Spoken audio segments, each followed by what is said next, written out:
Welcome to Idea to IPO. Hello, my name is Rob. I organize Idea to IPO. We've been doing events in Silicon Valley for many, many years. We launched officially on February 1st, 2010.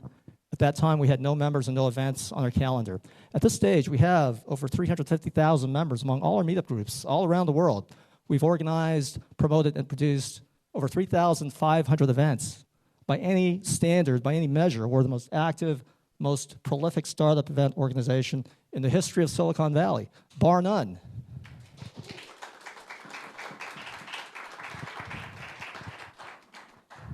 Is that it? Well, anyway, last week we had a McLaren, but last month we had the McLaren outside, but it's not available this time, so maybe next week. We hold venture capital panels, legal workshops, networking events, and more. We hold an event nearly every day of the week. Check out our schedule at ideatoipo.com. Our mission is to promote entrepreneurship, support entrepreneurs, build community, and provide value in the Silicon Valley startup ecosystem. To that end, we provide content that is practical, actionable, and relevant, stuff you can actually use to succeed as entrepreneurs. And we believe in building community because Silicon Valley is a global aspirational ecosystem that attracts people from all over the world to come here to do great things. Who here is not originally from Silicon Valley or the greater San Francisco Bay Area? Who here was born and raised in Silicon Valley or the greater San Francisco Bay Area? 1, 2, 3, wow. Well, that's a record. Well, to you natives, welcome to Silicon Valley. So whether you were born and raised here or just arrived last night, it's important for us to provide multiple channels for you to meet people, build relationships, and grow your network, because we know how important that is. With regard to value, it's important that we provide value at each and every one of our events. Not just value for your money, which is important because we know many entrepreneurs are struggling financially. So we make sure our events are affordable or free. And if you cannot afford to cover charge for whatever reason, come talk to me and we can work something out. And at each and every one of our speaker events, we make sure that we provide a delicious buffet meal.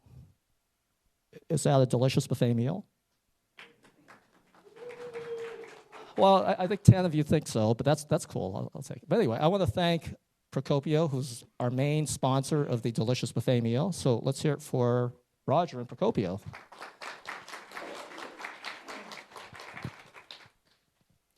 More importantly, though, at each and every one of our events, we want to make sure that we provide value for your time, which is your most valuable resource. Anyone here getting any younger besides our moderator and our panel? So when you invest your valuable time to come to our events, we want to make sure that you maximize your ROI. We have many partners that help us do what we do: law firms, venture capital firms, angel investor groups, incubators, accelerators, colleges, universities, and lots of other players in the Silicon Valley startup ecosystem. Tonight, once again, we're grateful to Procopio for hosting us at this beautiful venue. Is this a beautiful venue? Once again, I think 10 of you think so. So let's hear it for Roger. Roger, do you want to say a few words? After you. So, you got welcome. Sean?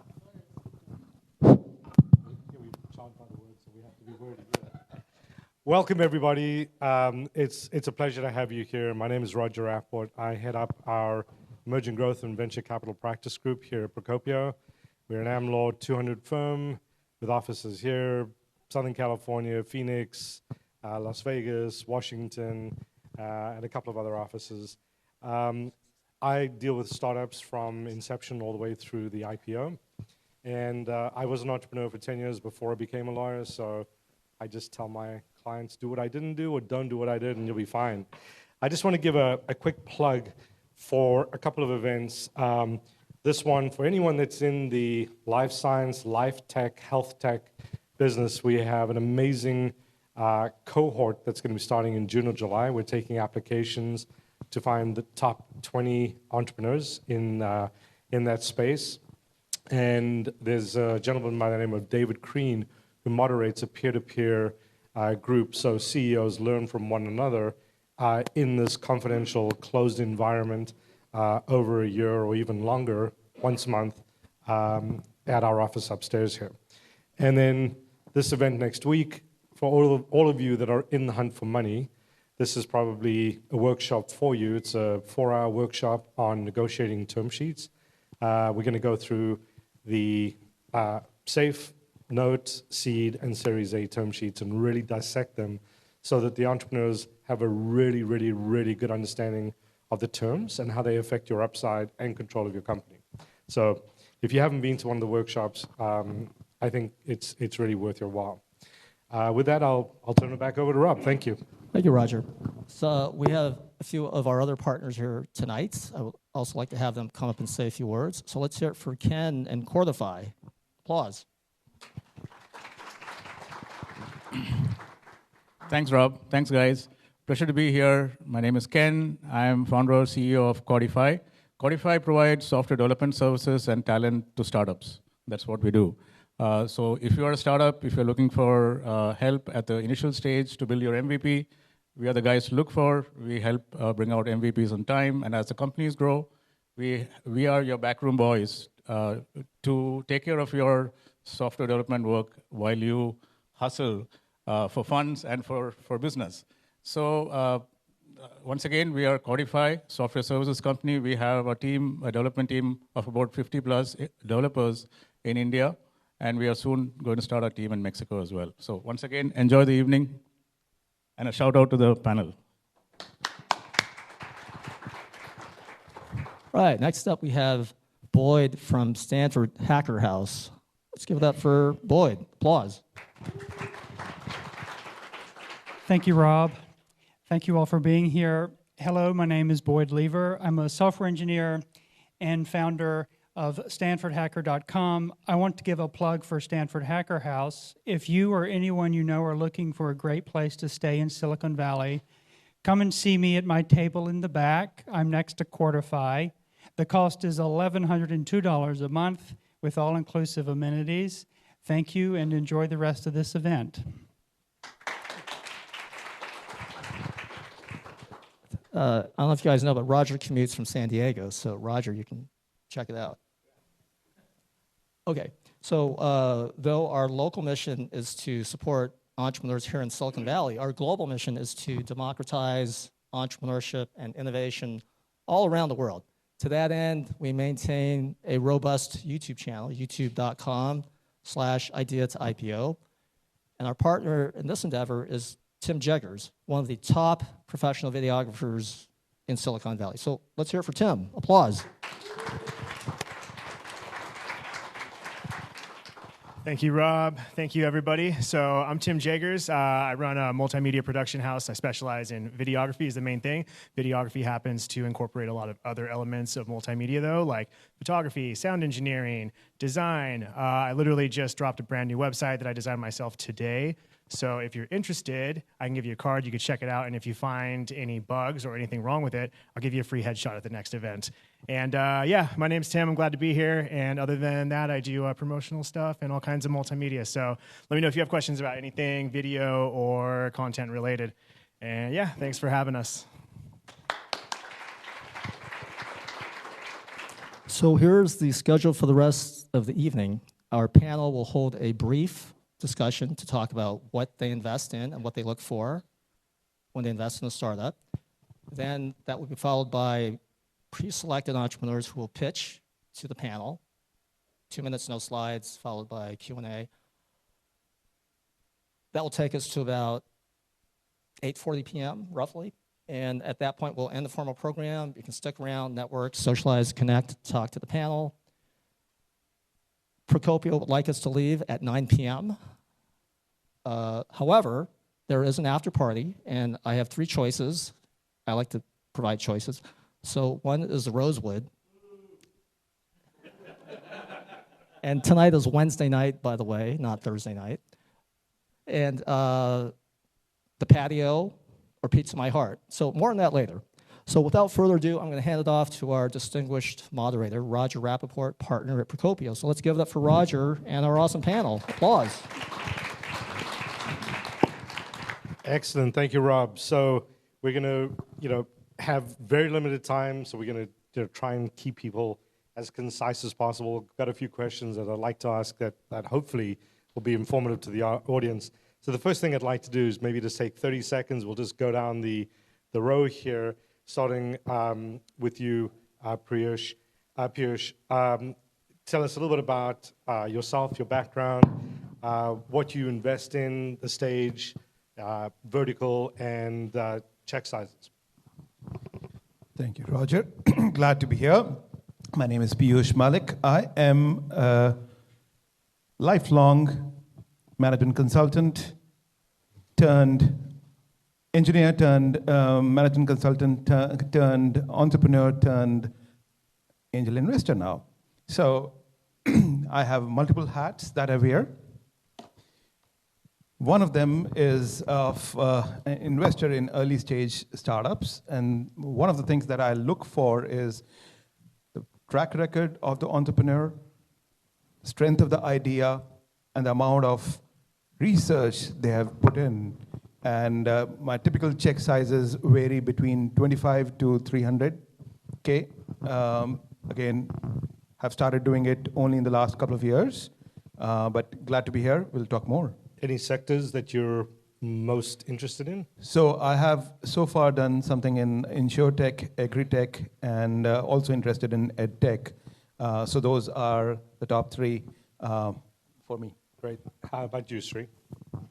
Hi, guys. So nice to see a room full of entrepreneurs.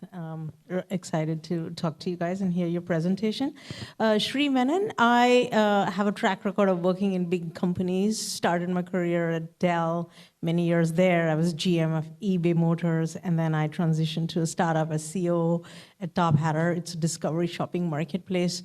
And now I have my own, I have my own venture as well.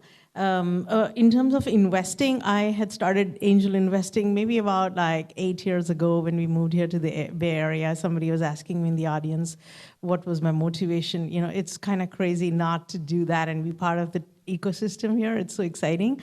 So started with that little by little, and I'm also an LP in a fund called Nethree Futures Fund. It's a South Asian women's networking group which also has our own fund. And then I'm also part of Founders Club where I invest in the syndicate there. In general, what do I invest in? Things that I know and understand. So I'm not deeply technical, but I do understand marketplaces. I'm an expert at that. So anything with marketplaces really appeals to me. I also look at generally B2C companies, and if B2B are also not off the table at all, but as long as I'm able to connect with them and it's easy for me to understand if they're not deeply technical. The other thing I'll say is that I do have passion projects, as well as I have an inclination towards female founders. I hate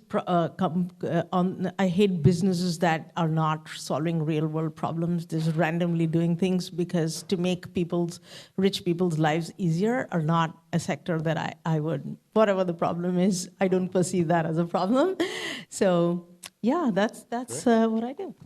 Thank you, Jordan. Come on, give him more love.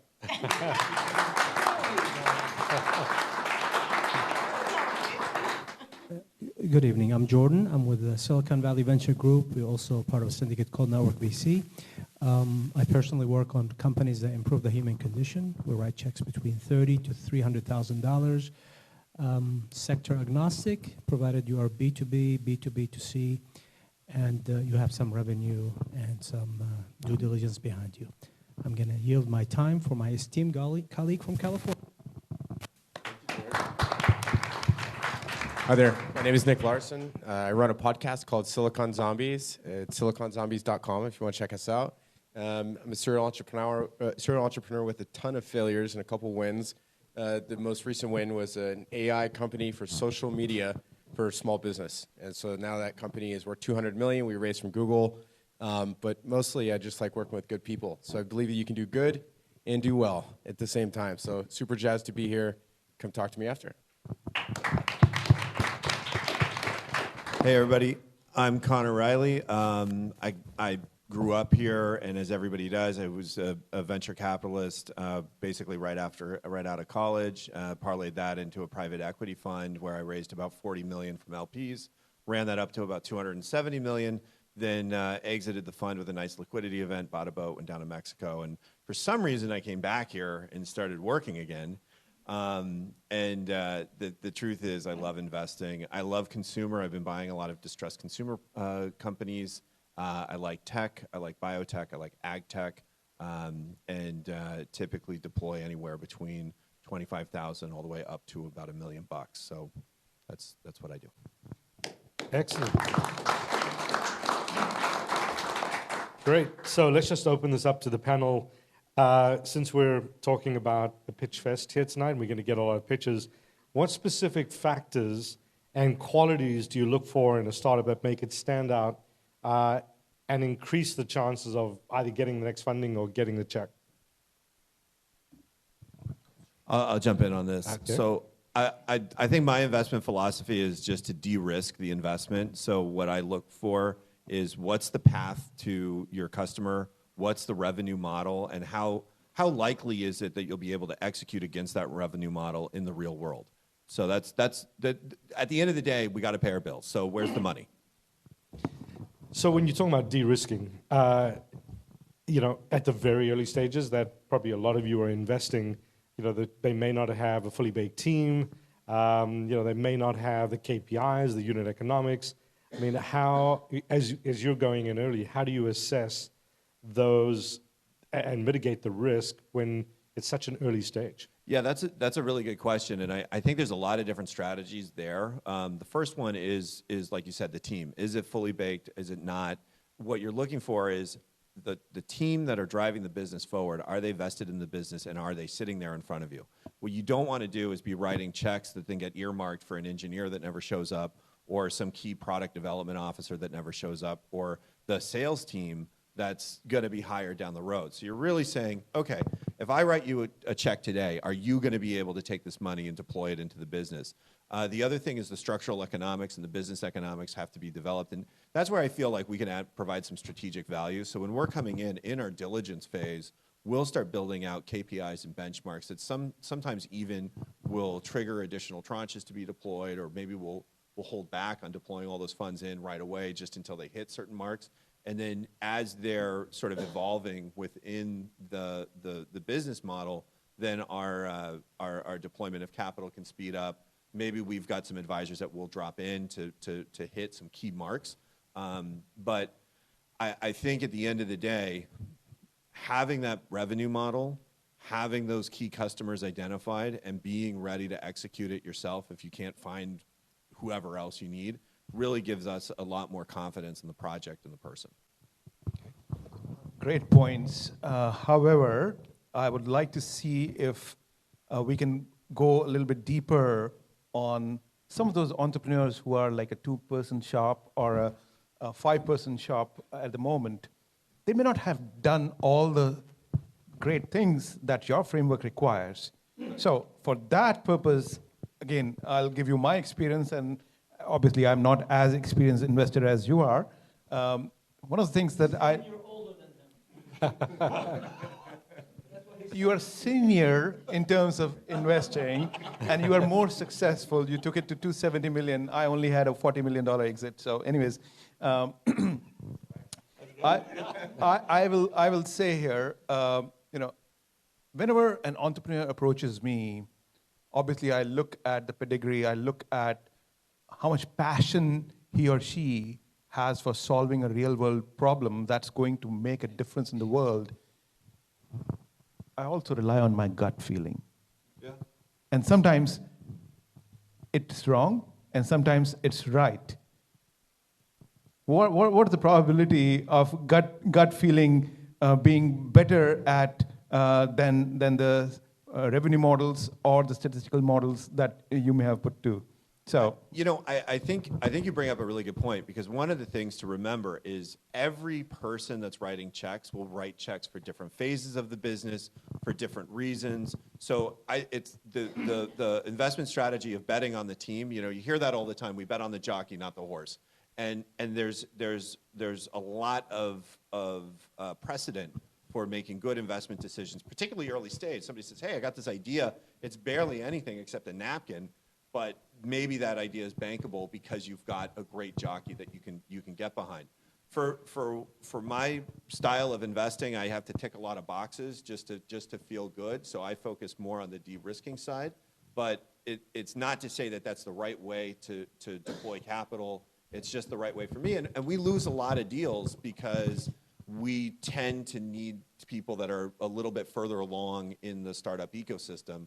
So, there's a lot of opportunity for other people that can come in and spot those guys, and you follow their gut and move forward. So I think there's lots of room for everybody. Sree, I was going to say, gut is of course a thing, because this is, at the end of the day, these companies are so early stage. There's always an element of gamble in there. So that of course, I just want to double down on a few things that both of you all said. For me, it is about the founder, and many times what I'm looking for in the founder is how passionate are they? And do they have the resilience, the qualities? Because business models will change. For sure, it'll pivot. It's never going to be the same 5 years from now. But do they have the ability to learn? And do they have the resilience to go the long way, 5, 6, 7, 8, 10 years, and learn and be humble about bringing the right team? So those are the attributes I look for in a founder.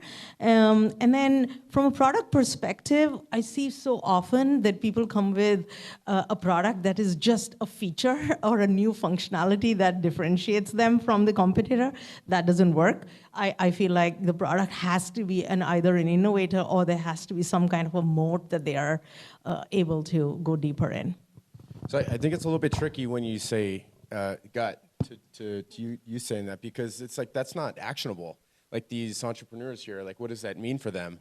Like when I think of gut instinct, I think that it means like chemistry. I also think that means grit, which is self-control with tenacity. That can be helpful. But also the other thing is, like to Conor's point, de-risking. Like if the founder, he or she has a good product or service, what is their unfair advantage? Is it domain expertise? Is it a channel to be able to get in front of a hellacious amount of customers and convert them into revenue for the company? That's the kind of de-risking that I think can be pretty valuable. Yeah, I think that's a good point. The other thing that this is demonstrating in real time, and Roger, you may have some additional thoughts on this, but this is a key difference between working with people that are in a fund and working with angels. I mean, you see that there's a flexible angel mandate where they're going to get highly motivated by the founder. They're going to be looking to really make those early bets on the jockey. When you're looking at more of a classically structured venture model where there's LPs, you're tied more to a mandate. There's disclosures around what diligence you've done. So if I go to an LP and say, well, I really had a gut feeling on this guy, so I didn't look at de-risking it, then suddenly I'm not on the panel anymore. Yeah, I think that's a great point, that there really is a difference, when people are investing their own money or, other people's money. But just to Sree's point, I did a fireside with Saeed Amidi, Plug and Play founder, and he said he always asks his entrepreneurs this question, like, as they're going through the pitch and talking about it, he says, what's your plan B? And he says, when they tell them a plan B, they're dead to him. He said, because he wants entrepreneurs that are, totally all in. There is no plan B. And I think that kind of goes to that passion, people that are solving a problem that they've experienced deeply, as opposed to have gone out looking for a problem to solve. So maybe Jordan, a question for you. You obviously get a lot of pitches as well. Could you give the audience an idea as to some of the most common mistakes you see when people pitch to you? Not ready. Pardon? They're not prepared. 90% of the time, they're not prepared, which is sad. Very, very sad. You're in front of somebody who is looking for money to give, and you're not ready. That's just the worst thing you could do. Doesn't mean you're completely not ready, but there's some fundamentals that you haven't covered. I'm not going to go through them because they change from stage to stage, whether you're seed, pre-seed, A, pre-A. But when you ask about your KPIs, if you don't know them, that's a problem. If you don't know what your terms are, what kind of funding you're looking for, that's a go. Just move. Just get out of here. If you're not familiar with your market, what's going on in your market in terms of growth, what's going on with the investment market in terms of who's investing in what, that's also a problem. But the most important part for me is how well structured and organized is the team, because the first 3 stages, pre-seed, seed, and A, it's 85% on the team. And if the team doesn't look like they got their stuff together, then it's a no-go. Because at the end of the day, 95% of you is going to pivot. By the time they get to Series A, you are going to pivot a little bit, a lot of it, completely, and the team needs to make the difference. So, How about you, Conor? Any words, or Nick, any words of wisdom in terms of what you see the mistakes being made? Yeah, I think that one of the biggest things is that founders tend to get wrapped up in sort of non-material components. So when you're looking at building out a deck, and particularly the thing for me is I like looking at the financial model. I mean, obviously one of the key reasons that I pick somebody to invest in is based on the revenue model, and that's represented in the financials. I recently had a friend that was in an incubator program in New York, and she kept saying that she was making good progress. They were having great pizza parties and lots of great networking.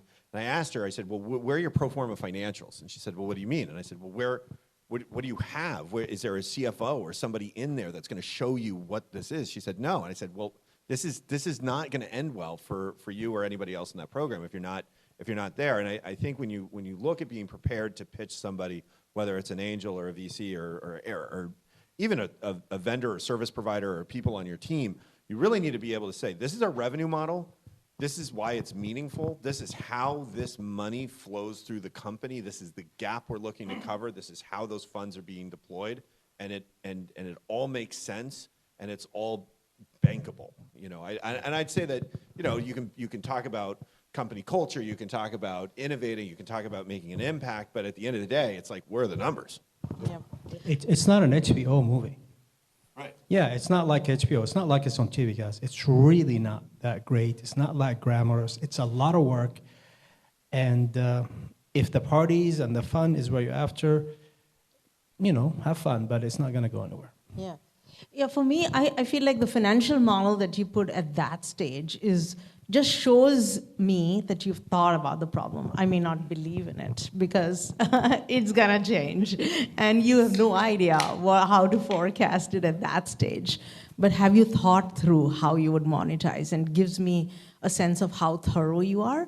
The other thing that I see common mistakes is they have not thought through GTM, the go-to-market models. And that's where I feel, especially in the Valley, people have great product experience. They're very good with product, but they haven't thought through. We'll run ads on Google or Facebook. You know, do you know what the CAC is? Do you know what the LTV might look like? What's your ROAS? These terms are not even thought through. Or if you, if you can't do that, we'll do this beat. You know, just have a random theoretical answer for GTM, which really turns me off. Like, you should have thought through that. You should have had pilots, and then have data on why you're choosing a particular GTM. For me, that's very big. So the model, the TAM is X gazillion, and we're going to get 1%, and therefore we can be worth a gazillion in 6 months. Like, that's not a good model? It's perfect. I want to meet the guy who did that. I really want to meet the guy and tell him what I really think of him. I've seen clients do that, and I go, you know what? You do that as your model, you are dead meat from the minute you walk in the door. You know, Steve Goldberg called me one day and he said, I just want to tell you why I'm not investing in your client. I asked them why that number was in that cell on the spreadsheet, and the guy said, great question. I'll talk to the person that put the model together and get back to you.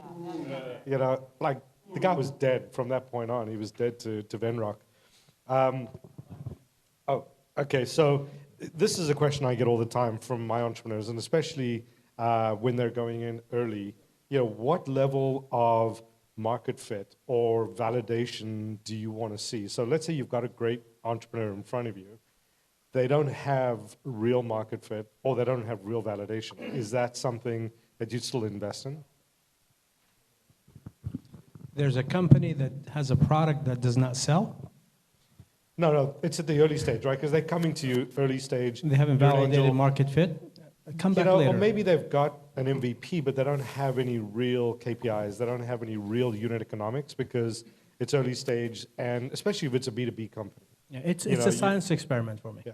So Yeah, that's it's where not it's not worth investing in until they provided some KPI. So I believe that's where the experience of the investor, through their life journeys and through the advisory panel that they have put together, the advisory board that the entrepreneur has put together, comes in handy. They may not have the GTM figured out, they may not have a market fit at the current moment, but once again, I use the prior experience, the pedigree, and the ability to convince the investor through their pitch that they will be successful. And once again, if the passion comes through, I give in. Yeah, I can give you a real example. So I recently had a pitch to me, a lady pitched to me, and she had great proof of concept because she had done some pilots at Google.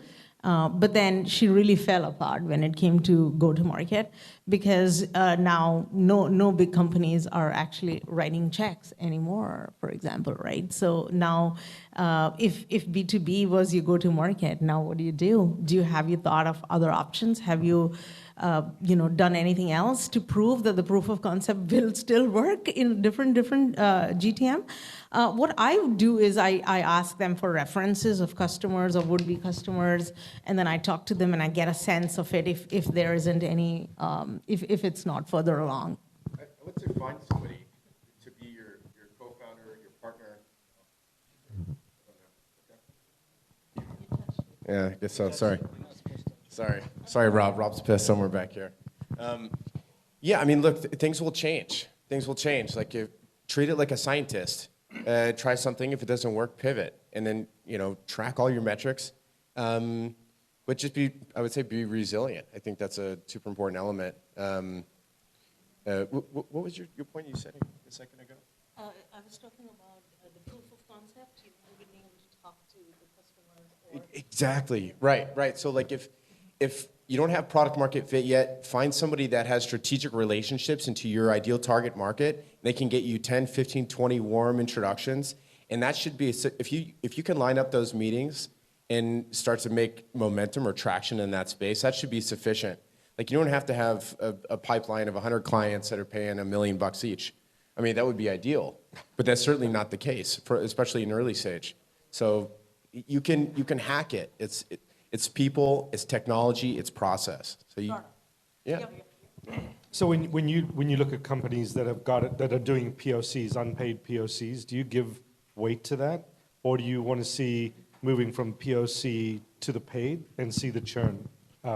It's really interesting because I've been involved in a company that was doing this where we actually, as part of the prerequisite to go down the path for funding, we set a KPI to actually have them do their POCs on a free trial basis, but in a sales contract where after 90 days it would flip into a paid engagement. And then we were looking not at how the POC went, but what was the and it actually worked really well. We actually blew right through our initial revenue numbers. The company did gangbusters. We were able to deploy capital, and by the end of the sort of 60-day period where we were looking at this, they were sort of like, we don't need any more money. We were like, no. We're doing this. Look at the document. So it's there. But it just goes to sort of to Jordan's point. If you have a business and you have a concept, go out, find the customer, figure out what the market will bear in terms of pricing for whatever it is that you're offering, and then you'll have the fundamentals and inputs for your revenue model, for your financials, and that will be the foundation of pitching any of us. To build on that, and yesterday I got pitched by a fellow who's been in the industry for years and years, and I asked him how much he was raising. He said between 5 to 7 million. For me, that was a bit of a red flag because the ideal amount is the minimum amount you need to get to the next funding round. Think about how to reverse engineer this because you don't want to give away your equity. Your equity is golden, right? So if you have a 5 to 7 million, for example, it shows that you're not being thoughtful about it and you're kind of just shooting from the hip. And remember, these people's reputations are on the line, especially at that level, right? Eventually, this is not their cash. So make them look good. Right, and you don't want to say, how much are you raising? Well, $5 million, give or take 50%. I had one guy one time, I said, how much are you raising? He goes, well, how much you got? That's not the right answer. How much did you put in? I walked away. So I think we're almost out of time. Jordan, do you want to add anything? Or Piyush, did you want to add anything? Just the one thing, the exit, nobody pays attention to the exit. The only reason we're having the conversation is for that damn exit. We're talking to you because we want to exit, not because we like you, not because we want you to feel good about yourself at TechCrunch. We're here because we want you to make 10, 15, 20, 30, 40, 50 times. And if you don't have that in mind in day one, you're in the wrong business. I will just say that, you know, when I get clients and we start building out a model and they're building it out to exit, and they're building a company around what they think the exit will be to a specific strategic, often it just doesn't go well. And I say build a big, beautiful company and good things will happen. You know, don't focus on a particular party in a short-term flip, you know. Amen. All the plans will fail, but if you're not thinking you want to bring in 40, 50, 60x of the investment, totally. if that's not the goal, if the goal is not to make a truckload of money, I cannot say the word shit because it's bad, so it's a truckload of money, I know, then you're in the wrong business. Because most investors want to make a truckload of money, just like you do, and do good. But having said that, Jordan, I do think that people should have thought through what it might look like. Because let's say you're just building something for the passion. It's a community, like community, And that's not going to exit at all because it doesn't look like it's, a monetizable business. That would be a thing. So I think it would be interesting to at least visualize what are the channels of exit, even if they're not working towards an exit. That's the nuance. Yeah, go to sleep and dream about it. Yeah. Well, excellent. Thank you to the panel for some amazing insights. And let's give it up for the panel.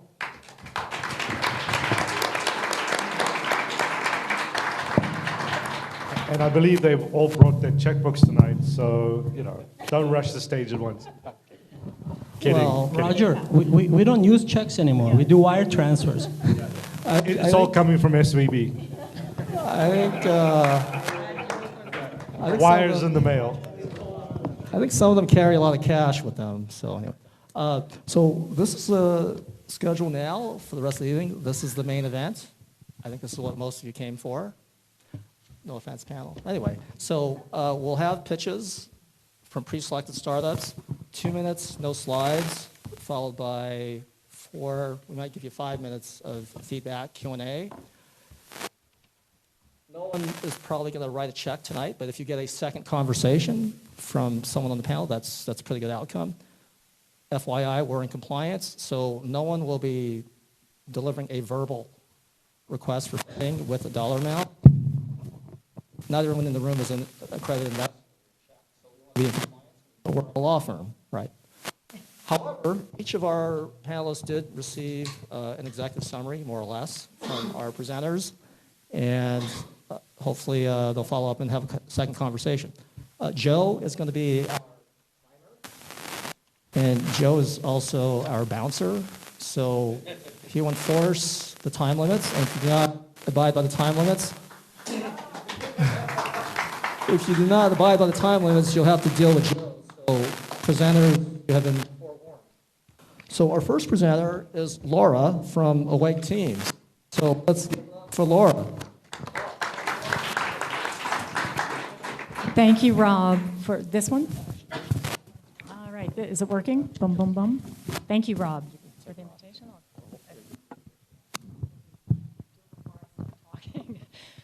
Thank you, Rob, for the introduction and for the event. Hello, everybody. I'm Laura Wells, founder and CEO of Awake Teams. Prior to COVID, I was developing leaders at companies like LinkedIn, Facebook, and Uber in person in emotional intelligence, those key social and emotional skills that drive employee engagement, productivity, innovation. I kept bumping into a frustration on the part of the buyers of the programs who would say, our employees want to be upskilled in this area, they know they need it, but we never know what happens in the programs. We spend so much money on soft skills development, $15 billion market. None of the programs are measuring progress and impact. Awake Team solves for this. It's a collaborative learning platform for workplace teams that develops critical interpersonal skills and measures impact. All accessed online, workplace teams go on a learning journey together.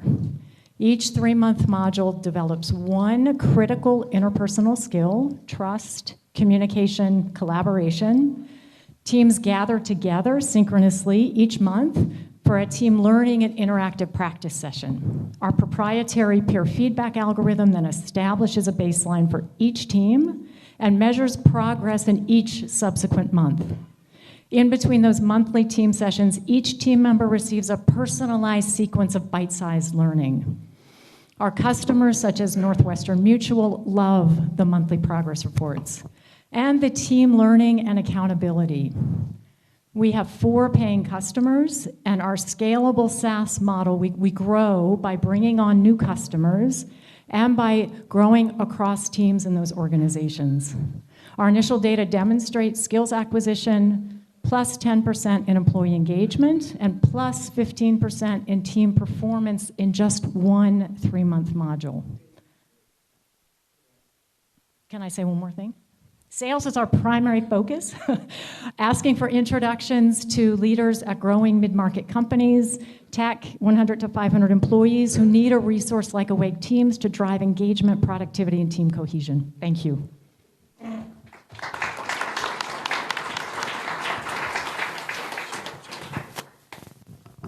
Questions? Questions from the panel? I had a starting question. So Laura, how big is the team right now, and what's your plan for the next 18 months?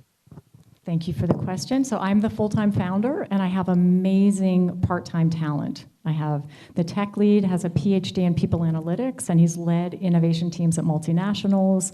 I have MBA students developing growth, working on growth, PhD students and world-class facilitators on the content side. So right now, a lot of part-time talent, people who are ready to step in. So just jumping in here, I was really impressed by kind of your background, particularly working with the Uber executive team, training them, because I know they hate backseat drivers, so they're not the most receptive to feedback. And not known for soft skills. Right. But sorry, I just have to go there. The question I have, congratulations also on having 4 customers. That's amazing. I'm assuming these are 4 paying customers. Yes.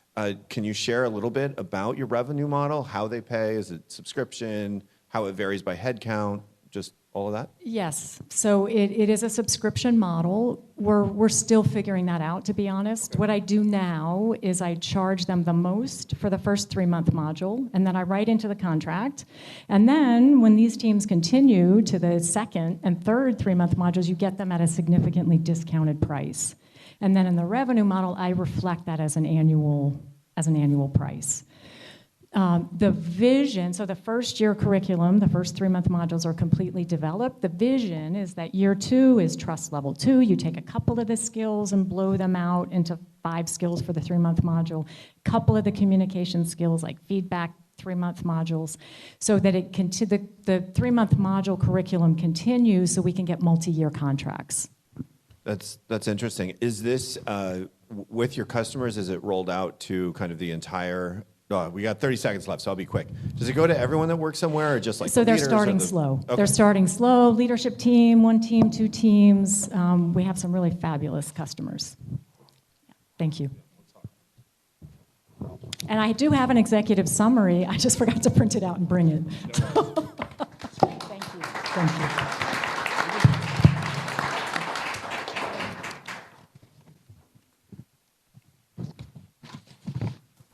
Okay. Our next presenter is Clovis from Livert. Applause, Clovis. Hi everyone, I'm Clovis Metro, early investor and advisor at Livert. What is Livert? It's a solution to group online shopping so you can get free and greener delivery. You remember when you want to buy $15 of t-shirt, you have to pay $5 for shipping. I think it's not worth it, and especially because it has nothing to do with the quality of the product. And when it arrives in a big box like this, with a lot of paper, plastic, and so on, so you are polluting the planet. And your neighbors are doing the same.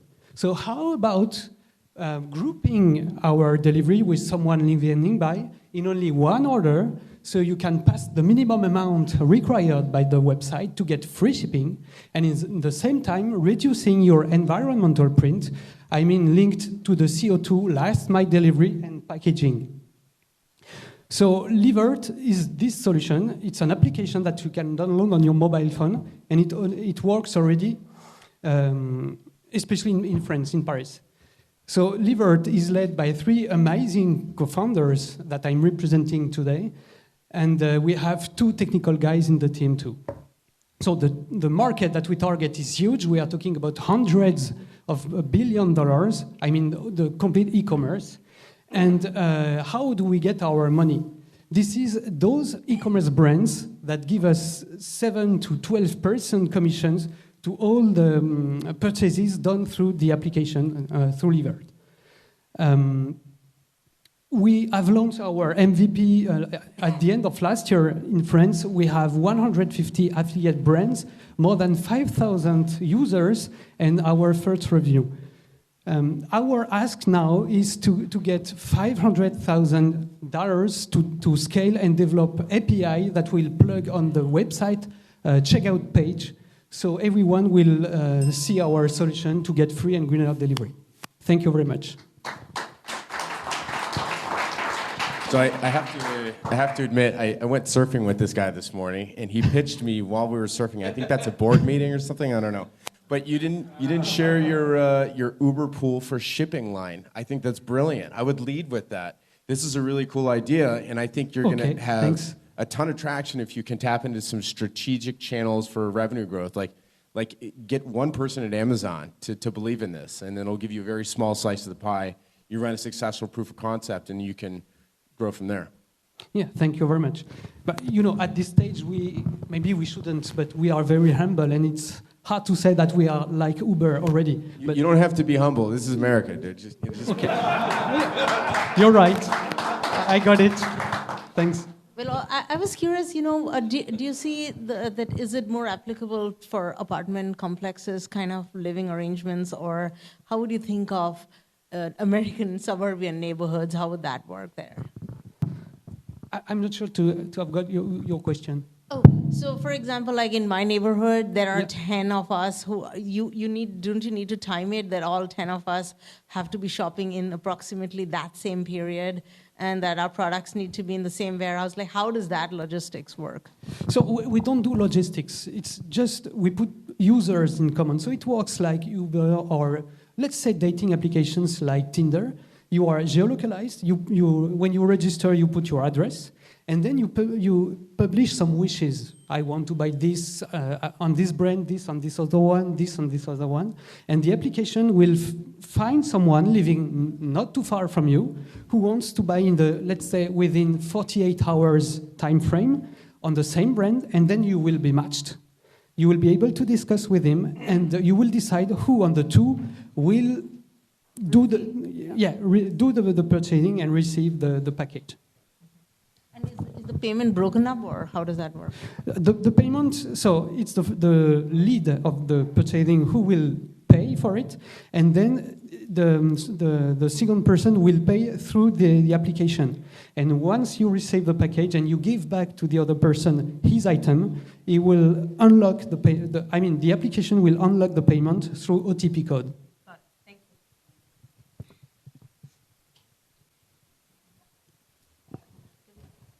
I think it's very clear what you're trying to do here. Thanks. Do you think that your volumes will be enough to get you to a unicorn status? And if so, by when?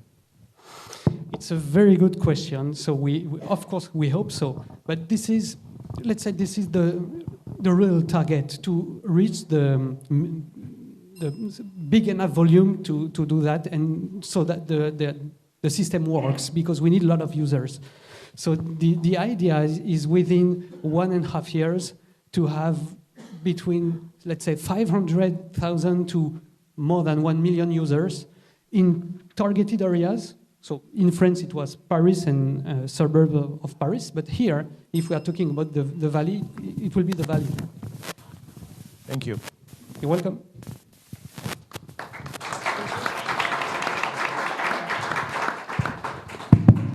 All right, next up, we have Sherwin from ZeroSec.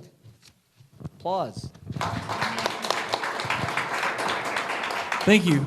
My name is Sherwin Farhang. I am building a cybersecurity company called ZeroSec. The focus is endpoint management. I'm focused on solving 3 problems. 1, companies buy a lot of different tools to solve their endpoint management needs. 2, their open source tools that are out there that are really great are really difficult to deploy, and companies don't put forth that effort. And 3, everybody in the same industry has kind of the same problems, but none of them are working collaboratively. So I'm building a platform to make that more collaborative where they can share the scripts to make that happen. Now, my revenue model is relatively simple. I charge $10 per month per endpoint, and the focus is to gain as many customers as possible, so we are priced very competitively. There are endpoint management tools that are out there that cost $30 to $40, $50 even, per month per endpoint. I'd say that the tool I'm launching called scriptshare.io, I'm going to be launching it soon, that collaborative aspect. And I went to RSA a couple weeks ago, and I actually met a few customers out there. I'm going to be pitching one next week on Friday where they have 1,000 different customers. They're an MSP, managed service provider. What they do is basically do endpoint management for those customers.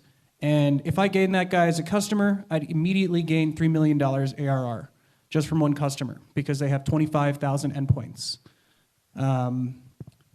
That's basically the long and short of it.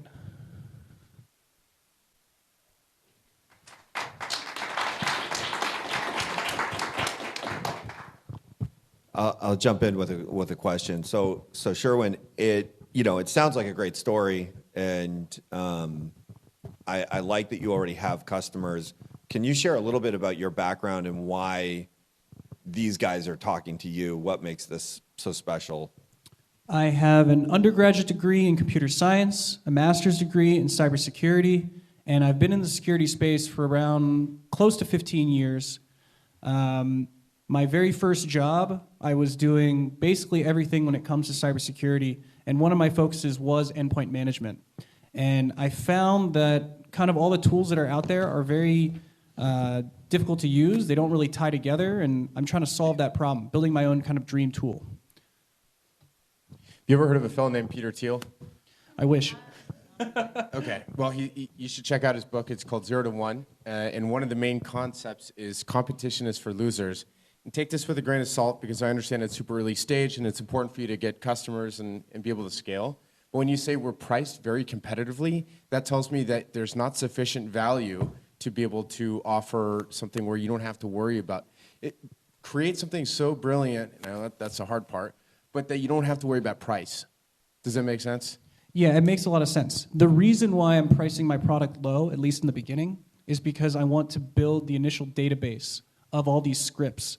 So especially getting into an MSP and having them use my product, they're going to generate a lot of scripts to solve all these problems across all these companies so that as that database grows in size, the value prop that my company provides goes up. It's my understanding that GPT and some of these large language models are automating a lot of that, so replacing scripts, I would be careful with that. Yeah, so I tried GPT-4 for writing some of these scripts. I even asked it to do the bare minimum, update my Google Chrome. And honestly, it can't do it.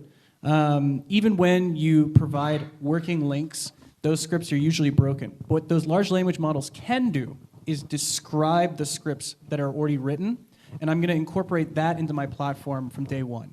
If somebody doesn't know what a script does, they can look at that and have the large language model describe it, and they can be sure, okay, this isn't opening a back door in my network. All it's doing is updating my Google Chrome, and these are the steps that it does that with.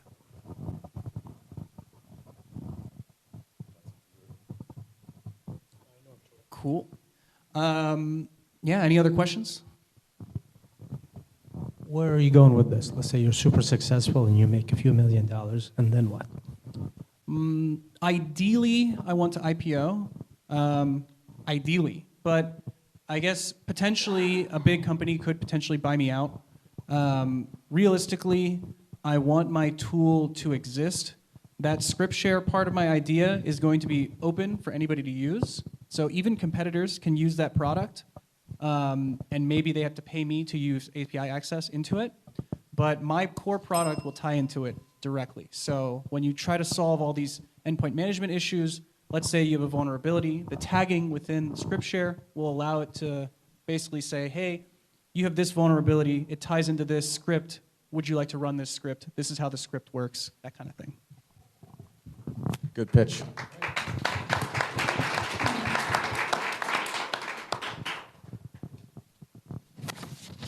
All right, next up we have Meha and Choice. Applause. Hello, everyone. My name is Neha. I'm CEO and co-founder of Choice. And we're in the business of giving you time back. So take a few seconds back.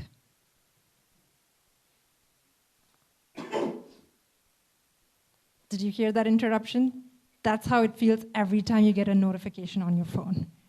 And what does that look like? Every 8 minutes, you're interrupted by a notification every time you're in the flow. And that's what we want to solve for. Why is this big? ADHD is on the rise, and more than 50 million people are suffering with it. Context switching is only making it worse day by day. Choice makes phone addiction impossible by really letting you focus on what's important and keeping all the clutter of notifications aside and only show you what's important by personalizing them. Now, why is it big? If you just talk about apps and phones, it's a small market. But when we start thinking of communications, we're talking about not just our phones, we're talking about our watches, our home speakers, and the list goes on and on to Mastodon now. And so when you start to think where this market is going, right now communications is a $50 billion industry with companies like Twilio going into relevance at a $3 billion cap. What we're looking at is how do we provide notifications relevance as a strategy for companies to make customer growth go to the next level. My co-founder and I, we've worked in social media ourselves and built notifications products.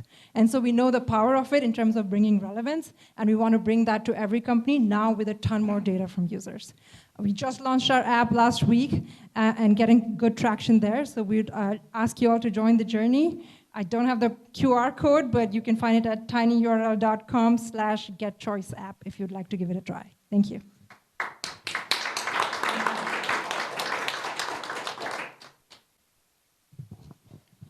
Great pitch, Neha. Thank you. Did you put a monetary value to the amount of time that you'll be able to save in 1 year? The monetary value for the business or the time saved? Yeah, well, good question. So we started tracking what this looks like, and looks like there's about 200 notifications each user is receiving every day, and we interrupt about 80% of those notifications. So now you can imagine we're saying we're getting notifications every 8 minutes and interrupting 80% of them. So we do think the time saved in terms of focus time will be our KPI that we want to go for. I don't have a dollar number for it, but we can do math in terms of how each person's time is valued. Something to make your pitch more attractive for the next time. Yeah, great feedback. Thank you. Yeah, and I was wondering if somebody inherently is motivated to download your app to reduce the notifications, why can't they just switch off the notifications on their own? Yeah, great question. And just addressing the elephant in the room, why not use Android and iOS settings? Why use notifications, right? Couple of reasons. One, notifications are the biggest, while they're annoying, they're also the only source of you to get the latest information, and FOMO is a big trend. And so turning off notifications means that now you're not getting your Uber deliveries in time, and you're also not receiving what your friends and families are doing. But you could go and turn off and optimize your notifications in those settings. The problem is things like Google Wellbeing have been around for 5 years, and it feels a lot of work for users to figure out what they want to see and what they don't want to see. You have to literally look at who are you receiving notifications from, which apps, and so on. And so those are just not optimized. And so one of the things you're trying to do is to make it zero work. If you look at the app, it's just 2 buttons that you click, and then you get the personalization. So you're like Riptide. I looked at it from there like, stupid app. And then you pitched. I'm like, wow, great founder. And then you spoke some more. I'm like, she's going somewhere. So this is not my space, but whatever you're doing in your pitch, in your energy, in the way you are engaging, stay at it. Thank you. I would say simplify your pitch. It's very dense. You should make it very simple. Ideally, one page and very quick. Don't listen to her. No, you're great. ADHD. You're just talking about that, right? Everyone has ADHD, including Don't do investors. it. Stay with it. Ask him to write a check if he's giving you advice. We don't write checks. We do wire transfers. Wire transfer works for us. Perfect. Great feedback. Thank you so much.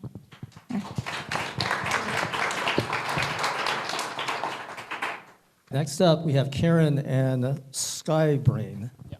Hello, everyone. Hello for the panel as well. I'm Kiran, and I'm a part of startup called Skybrain.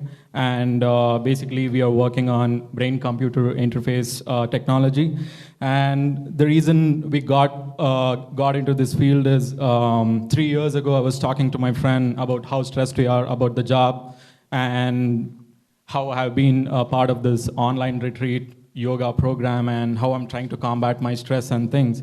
So it was a general talk, and a few days later, he proposed a new idea wherein if I was losing motivation to do the exercises or whatever, so he told, how about we monetize it and through BCI. So we use the we use the tool called EEG, which basically picks up the electrical stimulus from the brain, and it can do personalized emotional mapping for an individual person, and then it can trigger or notify a person if he's out of focus and provide necessary tools where it can bring right onto the focus. So it's basically a headset, you use it, and once you use those tools to come back to your the focus state of mind, we are trying to incorporate the blockchain technology and then monetize or incentivize the users to mint the bitcoins or tokens as a reward, so that they're trying to stay on focus as well as make money at the same point of time. So, yeah. So, this is the basic concept about this. Thank you. I'm very interested in mental health in general, so this is really a cool area. I would love to hear more about the competition that you talk about, because it's very crowded. Yes. And how do you intend actually executing that? Yes, these brainwaves are mapped. How do you interpret it? Is it consumer? Are you going to sell to clinics? Are you going to have psychologists or psychiatrists use it? Just give me a little bit a sense of all that. Yes. So we have studied our competitors, and there's a lot of EEG-based products already in the market. And what we are trying to do is we actually worked on the open source software called OpenBCI, and we brought the product called Cyton, and we did the proof of concept, and we proved where if you wear that headset and keep focused, you can eventually try to attain the theta wave. You can come back, be focused, and then the whole structure or things like that. And coming to the so you mentioned about the competitors and how we are surviving. So I'm just trying how to put this.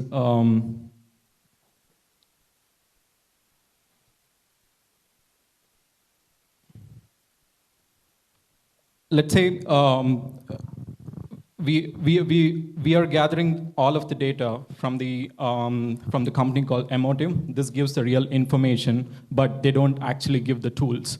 So we are trying to give the tools and also trigger as a warning. So based on the survey, it is said that every 31 minutes the person is usually getting distracted. So we are giving tools which help combat that. And then this is one sector of that we are focusing on. Next is neurogaming.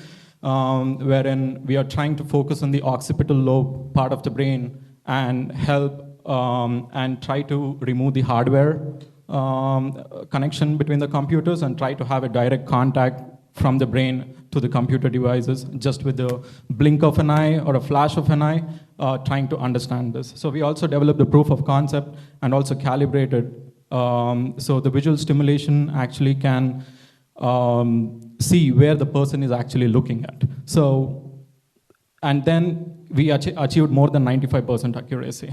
And right now, based on that proof of concept, we are trying to build the MVP. Yeah. You mentioned neurogaming. I don't know if that's a vertical or if that's a technology that's specific to what you guys are doing, but you also mentioned blockchain, yeah, which I think further confuse things. You gotta be careful with buzzwords, I would say, okay, because it can detract away from your focus. Okay. Are you familiar with the concept of white truffles? No.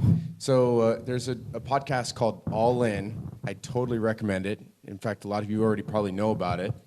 Chamath, who is like number 6 or 7 at Facebook, he came up with this idea of a white truffle, which is a unique data set that differentiates these large language models. I wonder, and there may be some HIPAA compliance that you have to be in compliance with, right?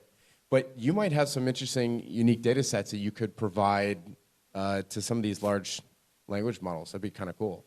Okay. It's just an idea for new revenue generation. Okay, that's a great feedback. Thank you. Yeah. I just have one question and one comment. So you're developing the hardware, and I don't know about the other investors, but hardware is generally hard. Yeah, definitely. You know, from a funding perspective. Are you using anything off the shelf, or are you actually going to have this all produced, you know, for you and embed your software into it? Yes, that's a great question. So for the, as I said, we build the we use the OpenBCI hardware in order to build the proof of concept, but we actually collaborated with one of the neuroscientists who is very good at building this hardware, and we are using his help, and we are using the Texas Instrument chip and trying to build our own hardware, and yeah, that's how we are trying to move forward with it. The only other comment I would have is, if you are going to go on the trajectory of angel, seed, and institutional funding, don't set up as an LLC. Okay. Okay. I think yeah, the gold standard is Delaware C Corp, and I think, you know, if you come out saying I'm going to start now as an LLC and I'm looking for money, yep, it kind of it sort of makes people think maybe you don't know what you're, you know, doing in this startup ecosystem. So unless there's a really compelling reason to have an LLC, I think, you know, do what these investors are expecting okay, you to do and the way you're meant to look and feel for them. Okay, cool. Thank you. Yeah, just to kind of elaborate on that point. So a lot of people, they do start their business with an LLC, which is generally okay. But when you are looking for money, when you are in an LLC, what you're doing is you're not selling stock, you're selling membership units. And those membership units are bound by an operating agreement or a membership agreement, and those vary from LLC to LLC. So you get a lot of different kinds of rules when you own these units. And so for investors, sometimes it's an extra layer of friction for us, because we're like, well, I don't know what rule set I'm getting into. Can we go to a C Corp? And then you're basically setting a more broadly known structure that can still have some funky stuff written into the corporate docs, but is a little bit easier for us to get involved in. So, and one other thing that you may be, you know, obviously interested in is 1202 stock, right? So when you get shares in a C Corp and you hold for 5 years, you get the first $10 million of gain tax-free, which you don't get if you're in an LLC. Even if it converts, right, you've lost that initial holding period, yep, you know, until it actually converts. Thank you.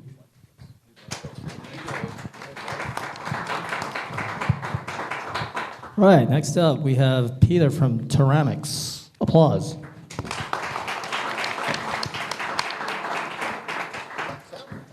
I'm Peter Garbuz, and I'm CEO and co-founder of Ceramics.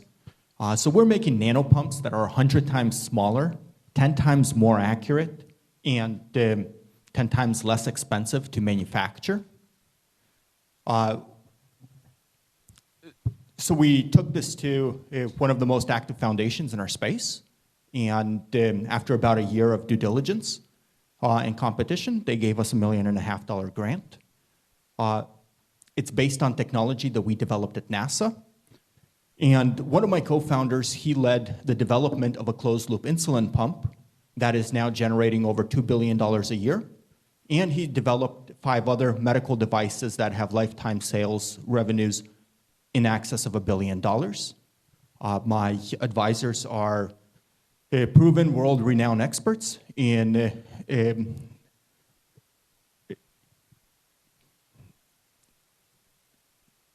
semiconductors, microfluidics, and diabetes.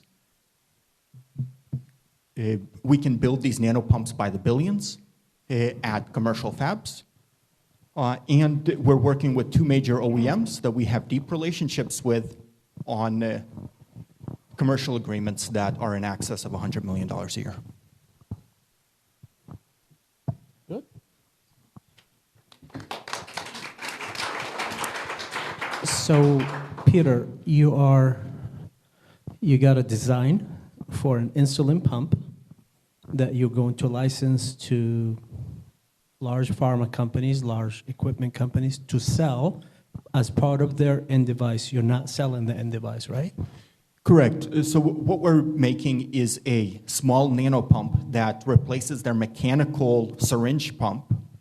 This will get built at a commercial fab like TSMC. It uses silicon germanium, and it uses commercially available materials and processes. Okay, and we're selling fully tested chips to these OEMs that they are integrating into their devices. Are you building inventory and selling, or are you just selling orders to ship from a CM? These orders would be fulfilled by TSMC. We would not be building up inventory. Last but not least is the licensing and the FDA and the patents. So because we are working directly with the OEMs are able to modify their devices and then go through what's called a 510K, which is much shorter than a de novo. And we have a patent application that all the claims came back allowable by the South Korean authority. And so we have a patent application that's pending. Just to follow up on that. Are you licensing anything from anyone? No. So this is based on technology we were developing at NASA, but the breakthrough that we made that enabled this came about 2 years ago, so in August of 2021. So as I was saying, follow up to the previous question, the 510K, basically, is that something that OEMs will apply or you will apply? The OEMs would go through that. So the patent that you have on this, does anyone else have a claim besides the founders, co-founders? No. NASA has absolved and given you full rights? So we were on a Space Act agreement at NASA, and we were building propulsion systems for Martian aircraft. And a couple years ago, we realized that if we wire up the materials in a different way, it would allow us to make very small nanocompressors that can be built using commercial infrastructure. I think, Piyush, the answer is yes. NASA has absolved them of all the rights. Can you tell me the consumer experience? Certainly.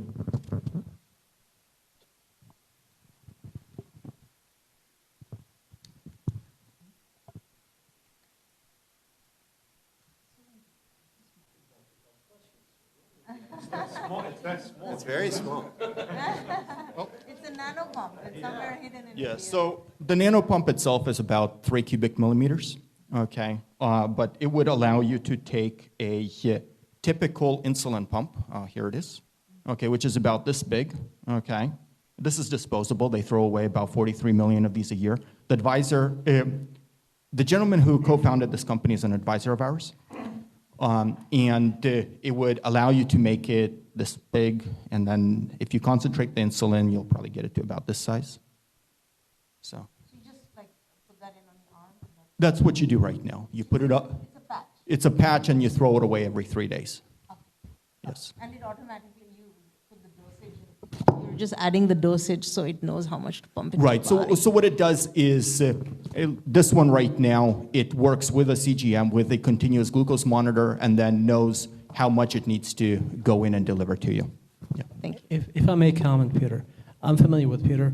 He's given the device to the manufacturer of the end devices. He's not doing anything with the insulin at all. He's just giving the device to them, and they're going to take it and run with it.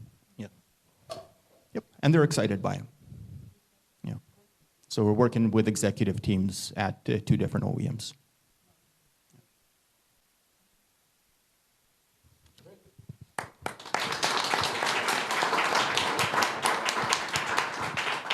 Okay, next up, we have Andrew from Nobel Learning PBC. Applause. All right, can you guys hear me okay? Right, I'm Andrew Sachs, Nobel's CEO and founder. We're a global social learning network where youth learn the skills, the technical skills, the soft skills, and the leadership skills they need to succeed and work in life. So we're in the 4th industrial revolution, right? And the world's changing at lightning speed. We talked about ChatGPT earlier, right? Really upsetting things, right? But one of the challenges is our youth don't necessarily have the skills to succeed in this new world, right? The new literacies that they need. The schools and universities aren't keeping up. We've got students worried. We've got parents anxious about their kids' futures. We've got employers a little frustrated because they can't necessarily get people productive right off the go, and we've even got governments trying to come in and help, right? So how do we solve that problem? It's actually youth leading and teaching other youth. We talked earlier about CEOs learning from each other. Well, it turns out kids can do the same thing. So the program works. You take coding, web design, cybersecurity, digital marketing, leadership, design thinking. A lot of the classes that our kids take, their parents look at and say, hey, that's more advanced than what I'm getting. Laura had a great example, teamwork, right, for adults. Well, I do it teamwork for kids. And then they learn together, they grow and learn, they make friends. We started in 2019. We had 6 youth leaders, 40 students in one country in the US. Last year, we had almost 4,000 students and 842 leaders across 98 countries. Our team is about 5 full-time equivalents. Myself, my wife, who's a fantastic teacher, is a consultant. She won't work with me full-time. She wants to stay married. But we've got some great advisors, and we've got some of the most amazing youth leaders around the globe. If my ask here, if anyone's interested in participating and helping our youth get the skills they need to lead and succeed in this quickly changing world, I'd like to hear from you. I want to be part of my team. Thank you.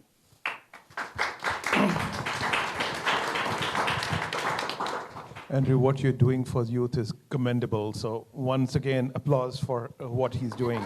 I love EdTech. I want to say one thing. The youth are incredible.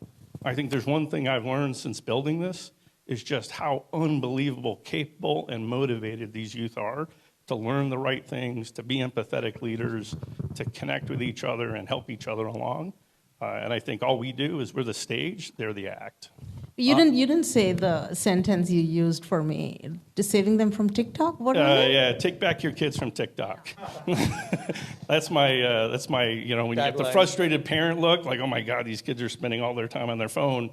They spend their time learning and teaching each other inside of Nobel. No, I love that. And part of it is because I did not talk earlier, but there's a nonprofit American Society of Engineers of Indian origin that I lead. And one of the programs that we do is for youth empowerment and creating opportunities for youth, giving them scholarships. And the kind of students that we have taken from high school to now as they're entering college, filing patents and things like that. So these kids can really learn from each other. I've seen that with my eyes, so I'm fully with you, believer in what your mission is, so good luck.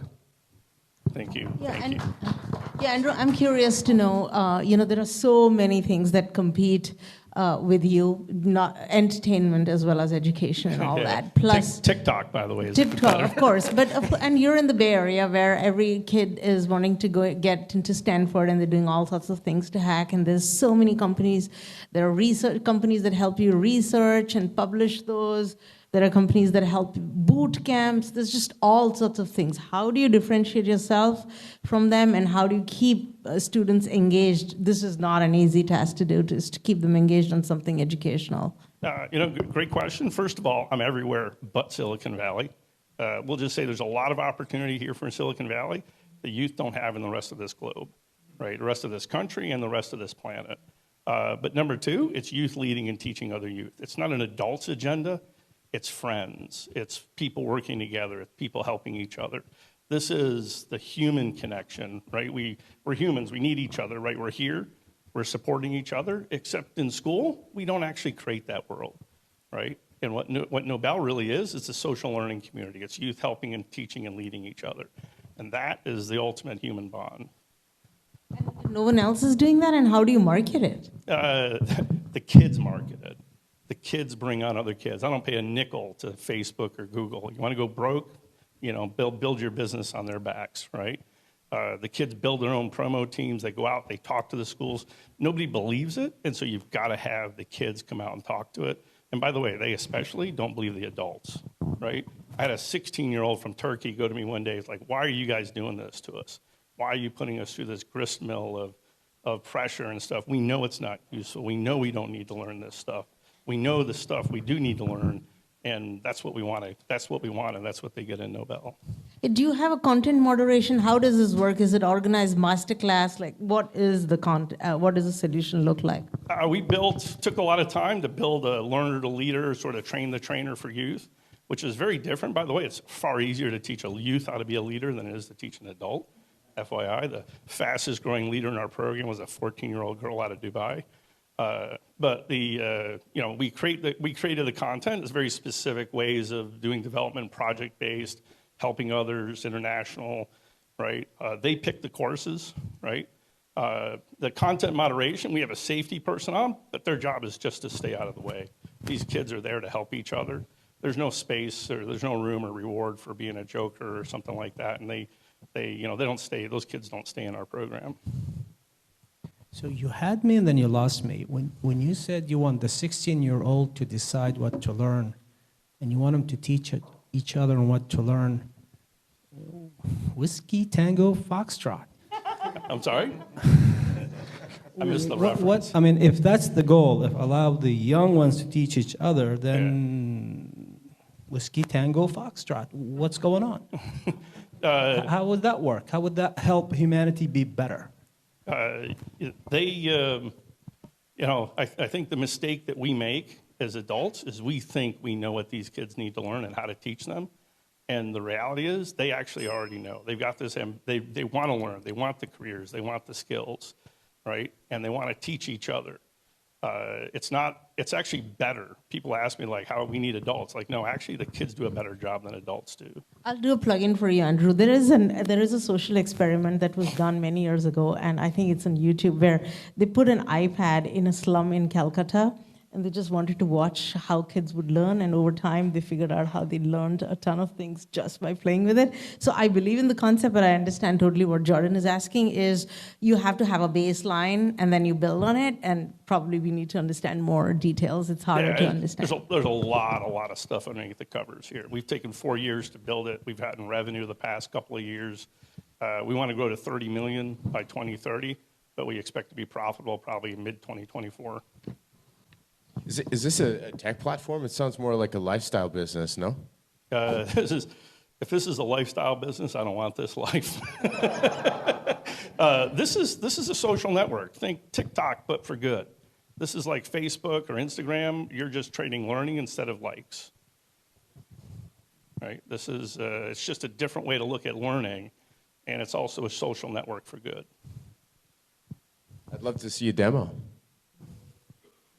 Just remember. My son use it, then I'll know. Yeah. I tell people, like, don't take my word for it. Just find a 16-year-old in your life that wants to do this, and I'll show you where to sign up. All of us, any potential investor would like to test drive this platform. Yes. I would sign up first. Yeah. The only thing is, just remember, you all are going to learn a lot more slowly than the kids will learn. So we did a class, and the best class was the 13-year-olds teaching their parents. Right? you know, because the parents took like, 4 times longer to learn the same stuff. But yes, would love to. Thank you. Okay, next up we have Kent from Molecular Reality Corporation. Kent. Applause. Hello. Hello. If I don't get anything else out of this, I want everyone to go to molecularreality.com and look at my interview a couple of weekends ago on a little podcast you might have heard of called the Joe Roganoid Experiments. It's amazing. Just go watch that, molecularreality.com. Great. That was great, by the way. I love what you're doing. So I'm a scientist, and I'm the CEO and founder of Molecular Reality Corporation. And we're going to unite mankind to cure all diseases and save the world. So we developed this toy you can play with that lets you play with single cells and molecules. And as you play with those single cells and molecules from around you and inside you, right there in front of you, you're learning about this whole level of reality we call molecular reality. And you're contributing massive white truffles to this vast experiment to solve molecular sensing. Our goal is utility scale molecular sensing. We should get to the world where all of you can see any kind of cell or molecule at any time by just going to a website that's connected to devices in your home. This is how we're going to do it. There's not much I can say in a few minutes other than go to the website, molecularreality.com. I'm just going to repeat that over and over again with my remaining time. No, not really. But I'm glad you're laughing.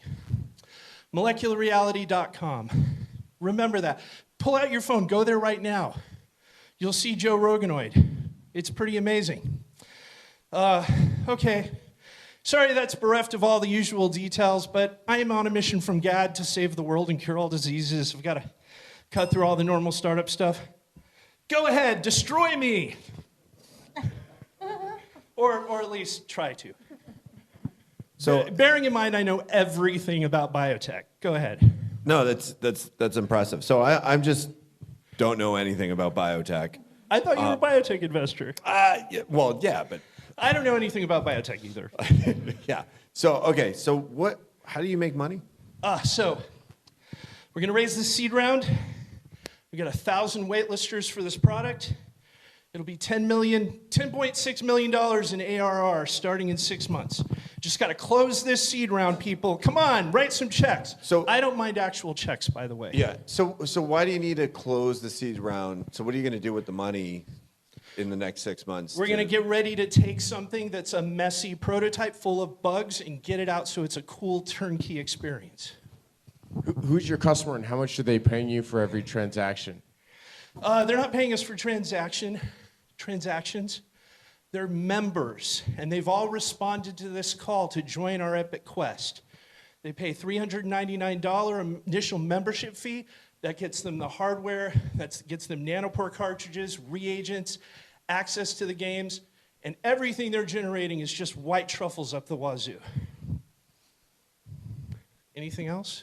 This sounds like, I mean, there's a lot of different elements here, and I think that what you're doing in getting this device in the hands of all these people so that we can start identifying all of these molecules all over the place is truly noble.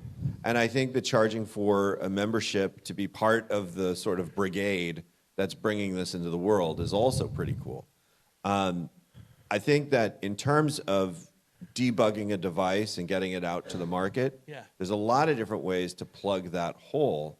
And if depending on what level of interest you can gauge and what level of conversion you can expect, there might be other structures than just getting $1.5 million from some investor to do this. Yeah. I mean, so what our players will do is equivalent to about $70 million, taking it, putting it in a big building off the 101 with a few hundred PhD scientists and engineers, except they're paying us to be part of it. Wait, I know. So the traditional business model based on our early breakthroughs in the core tech is raise a big Series A, hire a bunch of scientists and engineers, put it in a big building off the 101 and burn it. I was curious, if it has not been FDA approved, how would you be able to sell to the waitlist and earn all the money that you're talking about? Yeah, so there's this big thing that says this device, this first device, it's a gaming console, not intended to diagnose, treat, prevent, or cure any disease. We are developing the groundwork for that FDA-approved future. We're looking at, so Comcast-like business model with molecular sensors, it's ridiculous. It's $1 trillion business. Even if you don't own all of it, it replaces all diagnostics. It becomes the informational backbone of healthcare in 5 to 10 years. And you're a Y Combinator alum, so did they fund this, or is it another business? We started out just working on an advanced form of nanopore technology. We pivoted to the consumer market about 2.5 years ago and started building this product instead. I hope that was fun. MolecularReality.com. That's cool. All right. Yeah, thanks for listening. I love what you're doing. Totally fits what I'm doing. Got to get your kids these consoles. So this hits edutech, like straight up, right? And the way this game has been designed, you can see a trailer for the game on the website, MolecularReality.com. It's the first ever scientific instrument control software that's also a game. Go take a look at it. Show it to your kids. Well, it is edutech. It's gaming, it's edutech, and it's biotech in one startup. And I got 30 seconds. What do we do with 30 seconds? What website should we go to? MolecularReality.com. That was fun. No, .com. Also, we should go surfing together, but I need to use one of these tables. Yeah. You like the white truffle reference? Yeah, cool. Anyway, check out the Joe Roganoid podcast. Thank you all so much. Thank you. Okay, it's now time for our last presenter. Time flies when you're having fun.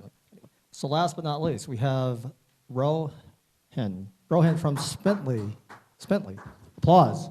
Thank you. So I'm the last person standing. I'm Rohan from Spintly, and at Spintly we have built an IoT platform for smart buildings, and on the platform we have launched an access control solution. We just closed $1 million in revenue last year, and we're targeting $3 million revenue this year. I'm sure you've used access control. You've used badges at work, at homes, apartment complexes. You've used fobs, right? We move those into the smartphones. Traditional access control systems have these readers which connect back to controllers. So a large building has hundreds of doors, which means you're connecting wires from every door back to a controller. It's a huge amount of infrastructure. We have developed a wireless mesh technology which enables doors to talk to each other over a mesh network. It's an IoT platform, so you don't have to run cables from every door to the controller. We eliminate the controllers. The doors make their own decision, right? And we enable door access through smartphones or wearable devices. We serve customers like co-working spaces, property management companies. We have customers like WeWork, SmartWorks, Brookfield Properties, who we serve today. We're two founders who started the company, me and Malcolm. We are over 30 plus years of combined experience in wireless technology. We are about 70-member team right now in India and in the US. We're currently raising our next round of capital to be able to scale this platform in the US and grow in the US market.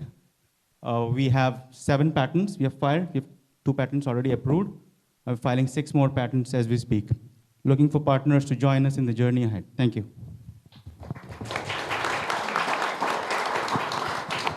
So, congratulations on making $1 million last year. That's a good start. The 2 things that jump out. I mean, obviously, I want to ask you about the revenue number, and the revenue model and what you're charging per door. But the other question I have is 70 team members plus the team here.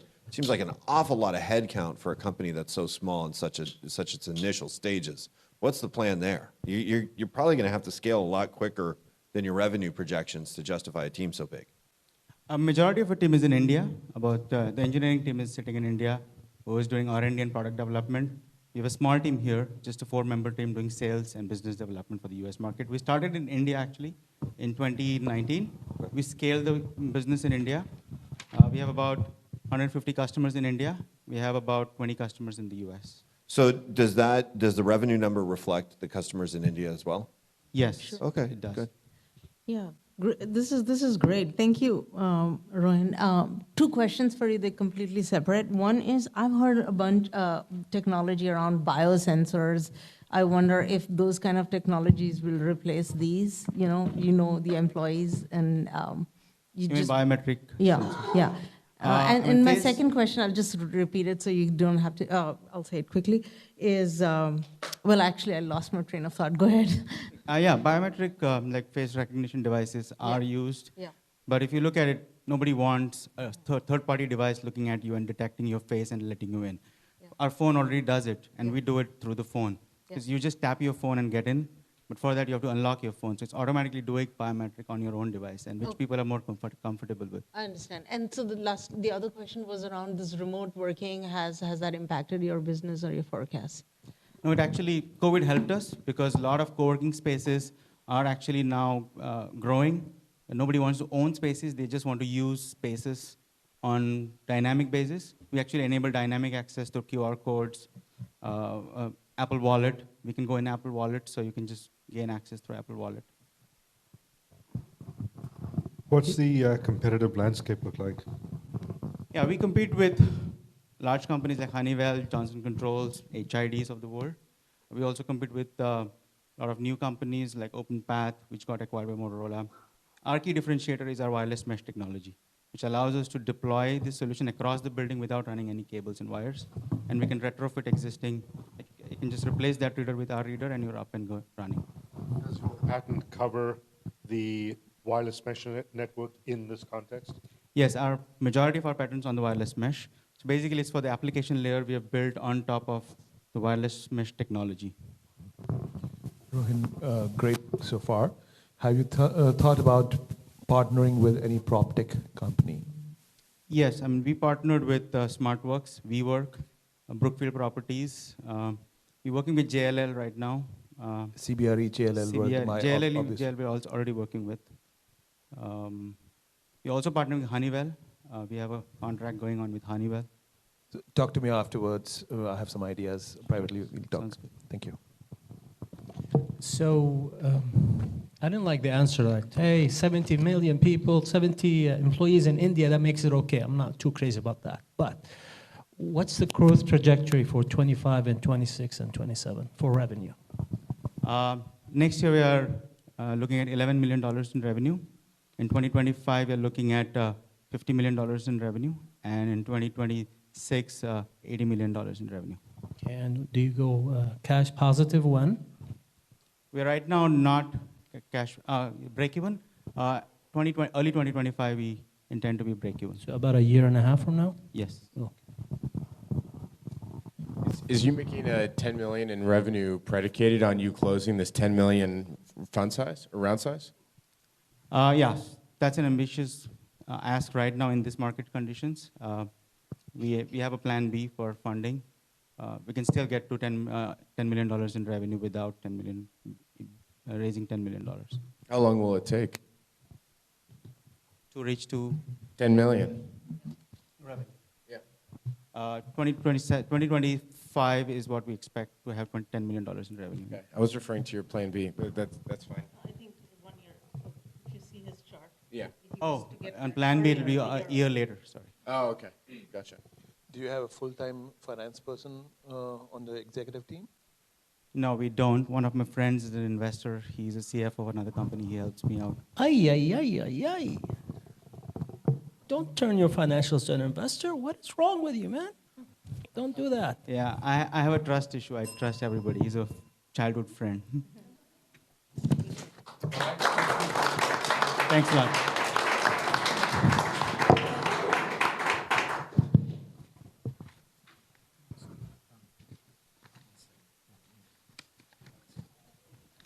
Okay, so that's our last presenter, so let's hear it for all of our presenters tonight.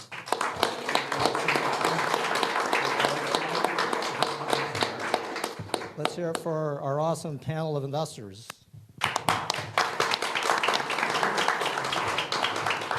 Let's hear it for Roger, our awesome moderator. Let's hear it for Procopio and all our sponsors. Let's hear it for our event team and our video team.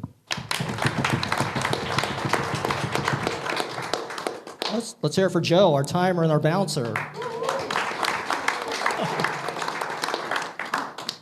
Let's hear it for the audience.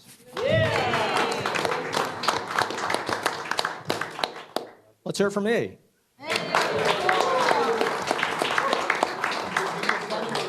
So, stick around, network, socialize, and connect. I need to announce our after party. So, 3 choices again are the Rosewood, and it's Wednesday night. The patio. Any votes? Pizza My Heart.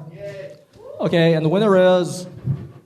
Okay, I think we're gonna have the after party here because we got lots of food. Stick around, and I think Roger's okay with it. So enjoy the after party. See you next time. Thanks for coming.